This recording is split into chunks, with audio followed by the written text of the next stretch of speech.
Hello friends, வணக்கம். இந்த கூடு தொழிலினால் அதிக மீன்கள் அழியாமல் காக்கப்படுது. காரணம் என்னென்னா, இது மிகவும் குறுகிய கண்ணி இல்லாமல் பெரிய கண்ணியாக இருக்கிறதுனால சின்ன மீனுக்கெல்லாம் இதுக்குள்ளே சிக்காது, வெளியே போயிடும். அதுவும் இல்லாமல் சவுதி அரேபியா கடல்களில் உள்ள கடல்கள் வளங்கள் அழிக்கப்படாமல் காக்கப்படுவதற்கு காரணம் என்னென்னா, குப்பஸ், அதாவது இந்த கூட்டில் குப்பஸ் உணவுப் பொருட்களை போட்டு தான் அந்த மீனுக்கு போடுவாங்க. இதனால் சின்ன மீன்களும் அதில் நல்ல பயனடையுது.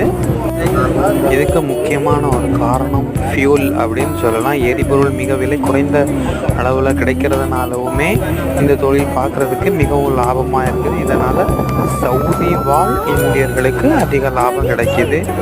தற்போதைய நிலைமையில் அதிக கடுமையான சட்டங்கள் போடப்பட்டிருக்கிறதுனால சவுதி அரேபியாக்களில் மற்ற அரபி கண்ட்ரிகளில் அதிகமான லாபம் கிடைப்பதில்லை.